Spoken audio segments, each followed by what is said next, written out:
नमस्कार, मैं Subhash Chandra, assistant professor geography, government college Balsuman. आज का हमारा अध्याय रहेगा वेदरिंग या अपक्षय। जैसे कि हमें पता है कि हमारे धरातल पे दो प्रकार के प्रोसेस काम करते हैं, अंतर्जात और बहिर्जात। अंतर्जात बल हमारे धरातल पर असमानताएं लाते हैं, जबकि बहिर्जात कारक उन असमानताओं को दूर करते हैं। बहिर्जात कारक में अपक्षय और अपर्दन का अध्ययन किया जाता है, जिसे सम्मिलित रूप से अनाच्छादन या डेनुलेशन कहते हैं। अपक्षय स्थैतिक प्रक्रिया है, जबकि अपर्दन गतिशील प्रक्रिया है। अपर्दन के अंदर हम पवन, नदी, हिमनदी, भूमिगत जल और समुद्री लहरों का अध्ययन किया करते हैं। भौतिक एवं रासायनिक प्रक्रियाओं द्वारा चट्टानों का अपने ही स्थान पर टूटना फूटना अपक्षय कहलाता है। यानी कि अपक्षय के अंदर भौतिक और रासायनिक प्रक्रिया चलती है। अपक्षय में चट्टानों का विखंडन, डिसइंटीग्रेशन और विघटन, डिकम्पोजिशन होता है। डिसइंटीग्रेशन एक भौतिक प्रक्रिया है, जबकि डिकम्पोजिशन एक रासायनिक प्रक्रिया है। थॉर्नबरी ने इसको परिभाषित भी किया है। थॉर्नबरी के अनुसार मौसम के विभिन्न स्थिर कारकों के द्वारा चट्टानों का विघटन और अपघटन अपक्षय कहलाता है। अपक्षय को नियंत्रित करने वाले कारक फैक्टर कंट्रोलिंग ऑफ वेदरिंग। सबसे पहले चट्टानों की संरचना, rock structure.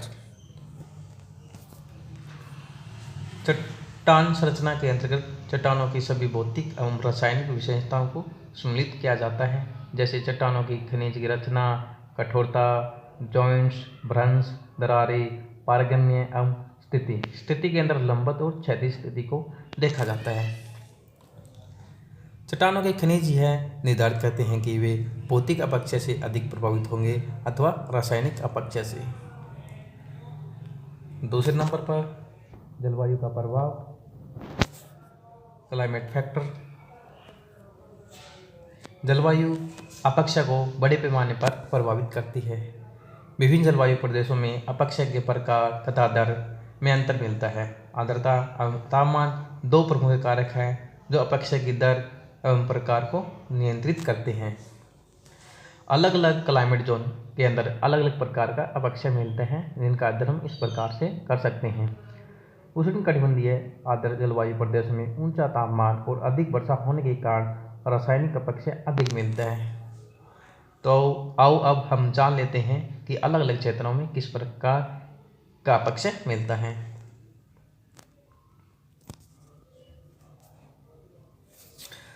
Tropical zone, equator reason के पास तापमान अधिक होता है और वर्षा भी अधिक होती है, इसलिए यहाँ रासायनिक अपक्षय अधिक मिलता है।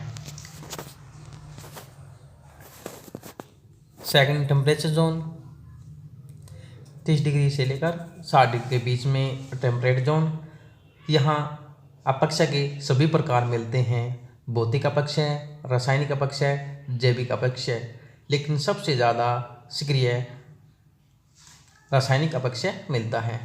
उसके बाद में पोलर जोन, ये ध्रुवीय क्षेत्र, यहाँ पर ठंड अधिक होने के कारण भौतिक अपक्षय सक्रिय रहता है। अब इनके बारे में जान लेते हैं। शुष्क और अर्ध शुष्क जलवायु प्रदेशों में दैनिक तापांतर अधिक होने के कारण भौतिक अपक्षय की प्रधानता रहती है।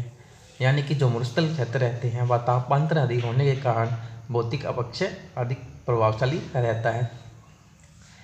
शीतोष्ण जलवायु प्रदेशों में अपक्षय के लगभग सभी प्रकार मिलते हैं, परंतु भौतिक अपक्षय की अपेक्षा रासायनिक अपक्षय की सक्रियता अधिक होती है। ध्रुवीय क्षेत्रों में भौतिक अपक्षय अधिक सक्रिय रहता है। तीसरे नंबर पर चट्टानों का ढाल, स्लोप ऑफ रॉक्स। यदि चट्टानों का ढाल तीव्र हो तो अपक्षय की दर अधिक होगी तथा ढाल कम होने पर अपक्षय की गति कम होगी। ढाल बढ़ने से चट्टानों के अंदर अपक्षय की दर बढ़ती है।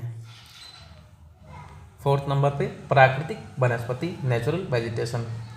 प्राकृतिक वनस्पति अपक्षय को बढ़ावा भी देती है और अपक्षय को रोकती भी है। जिस क्षेत्र के अंदर प्राकृतिक वनस्पति अधिक होती है वहाँ पर तापमान और वर्षा धरातल तक नहीं पहुंच पाता, जिससे भौतिक और रासायनिक अपक्षय नहीं हो पाता। इसके अलावा प्राकृतिक वनस्पति अपनी जड़ के माध्यम से चट्टानों में दरारें घेर देती हैं, जिससे रासायनिक और जैविक अपक्षय बढ़ता है। नेक्स्ट, अपक्षय के प्रकार, टाइप्स ऑफ वेदरिंग। अपक्षय के प्रमुख रूप से 3 प्रकार हैं। पहला भौतिक अथवा यांत्रिक अपक्षय, फिजिकल वेदरिंग, रासायनिक अपक्षय, केमिकल वेदरिंग, और जैव अपक्षय, बायोलॉजिकल वेदरिंग। सबसे पहले भौतिक अथवा यांत्रिक अपक्षय। भौतिक अपक्षय निम्नलिखित विधियों से होता है। पहला, तापीय विस्तार एवं सिकुड़न, जिसका मुख्य कारण सूर्यताप रहता है। तुषार या पाला से, चट्टानों के ऊपर से दबाव फटने से। तो सबसे पहले तापीय विस्तार एवं सिकुड़न। इस प्रक्रिया द्वारा भौतिक अपक्षय मरुस्थलीय प्रदेशों में दैनिक तापांतर के कारण देखने को मिलता है, और इसके भी अनेक प्रकार हैं, जैसे ब्लॉक डिसइंटीग्रेशन, खंड विच्छेदन। दैनिक तापमान 30 डिग्री या इससे अधिक होने के कारण एक ही खनिज की बनी चट्टानें फैलने लगती है, जबकि रात के समय तापमान कम होने के कारण सिकुड़ जाती है। इस प्रक्रिया से चट्टानों में तनाव पैदा हो जाता है और चट्टानों में दरारें उत्पन्न हो जाती है और अपक्षय शुरू हो जाता है। इस प्रकार का अपक्षय मरुस्थलीय क्षेत्रों में देखने को मिलता है। इस दृश्य के द्वारा हम देख सकते हैं ब्लॉक डिसइंटीग्रेशन, किस प्रकार से धरातल बड़े बड़े भूखंड के रूप में टूट चुका है। इसके अलावा अन्य दृश्य, कणिका विच्छेदन, ग्रेनुलर डिसइंटीग्रेशन। कुछ चट्टानें विभिन्न खनिजों के मिश्रण से बनी होती है। इन विभिन्न खनिजों के फैलाव तथा सिकुड़ने की दर अलग अलग होती है, जिसमें चट्टानों में जटिल तनाव उत्पन्न हो जाता है। चट्टानों के विभिन्न खनिज कण अलग होकर टूटने लगते हैं। इस प्रक्रिया को कणिका विच्छेदन कहा जाता है। तो इस डायग्राम के द्वारा हम देख सकते हैं ग्रेनुलर डिसइंटीग्रेशन। इसमें चट्टानें छोटे छोटे कणों के रूप में टूट चुकी हैं। या हम अगर फील्ड की बात करते हैं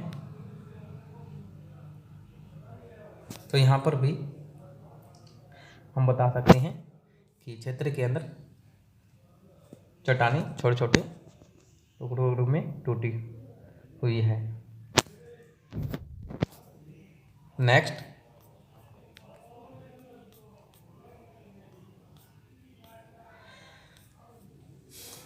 अपवलन एक्सफोलिएशन। चट्टानों की ऊपरी सतह गर्म होने के अंदर की अपेक्षा ठंडी सतह से अलग हो जाती है और चट्टान के ऊपर का भाग प्याज के छिलके की भांति अलग हो जाता है, जिसे अपवलन या ओनियन वेदरिंग कहते हैं। इसके अंदर चट्टानों के अंदर मिलने वाले तापमान के अंतर के कारण चट्टानें प्याज की भांति, जैसे कि हम प्याज के छिलके उतारते की भांति चट्टानें अलग हो जाती हैं। ऐसे क्षेत्र जहाँ तापमान में अंतर मिलता है, सबसे पहले सूर्यताप चट्टानों के ऊपर गिरता है तो उनका ऊपर का भाग गर्म हो जाता है, जबकि आंतरिक भाग ठंडे रहते हैं, और ये प्रोसेस लंबे समय के दौरान चलता है। एक समय ऐसा आता है कि ऊपर का भाग मुख्य चट्टान से हटकर दूर गिर जाता है। तो इसको हम डायग्राम के द्वारा देख सकते हैं किस प्रकार से टुकड़े प्याज के भांति, छिलके की भांति मुख्य चट्टान से अलग हो चुके हैं। अगर हम बात करते हैं रियल फील्ड के अंदर, तो ये दृश्य इस प्रकार से दिखाई देता है।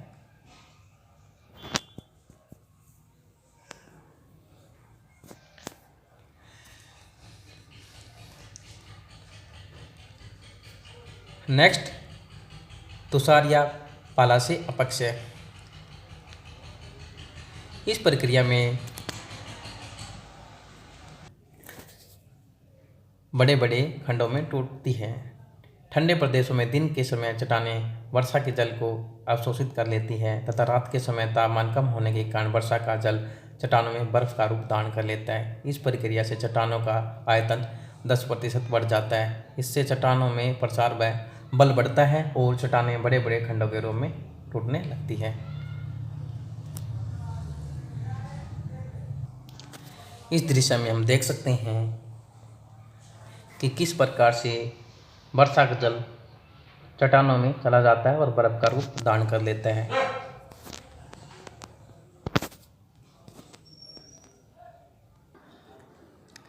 नेक्स्ट, चट्टानों के ऊपर से दबाव हटने से भी भौतिक अपक्षय होता है।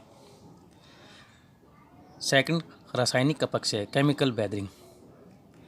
जब चट्टानें गल सड़ कर टूटती है तो वह रासायनिक क्रिया कहलाती है। इसमें आर्द्रता, ऑक्सीजन, CO2 जैसी गैसों की भूमिका रहती है। रासायनिक अपक्षय के प्रकार। रासायनिक अपक्षय ऑक्सीकरण, कार्बनीकरण, जलयोजन और विलय विधि के द्वारा होती है। ऑक्सीडेशन, कार्बोनाइजेशन, हाइड्रेशन और सॉल्यूशन। सबसे पहले ऑक्सीकरण, ऑक्सीडेशन। इस प्रकार की वेदरिंग या अपक्षय लोहा युक्त चट्टानों में होता है। जब नमी से भरपूर वायु लोहा युक्त चट्टानों के साथ टकराती है तो उसको जंग लगा देती है। जंग लगने से चट्टानें भूनना स्टार्ट हो जाती है और धीरे धीरे चट्टानों का अपक्षय हो जाता है। इस प्रकार से हम देख सकते हैं डायग्राम में।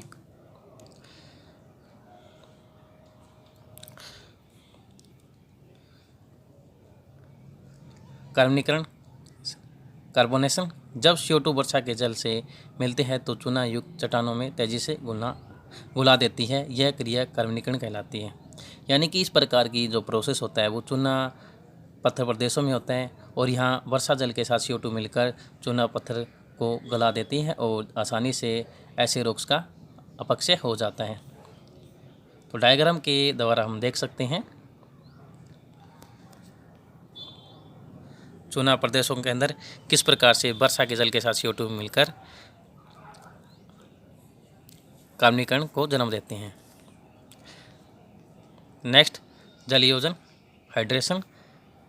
कुछ चट्टानें वर्षा के जल को सोख लेती है। पानी के मिलने से खनिजों का आयतन बढ़ जाता है और इसमें रासायनिक परिवर्तन होने लगते हैं। इस प्रक्रिया से चट्टानें कमज़ोर पड़ जाती है जिनका आसानी से रासायनिक और भौतिक अपक्षय होता है।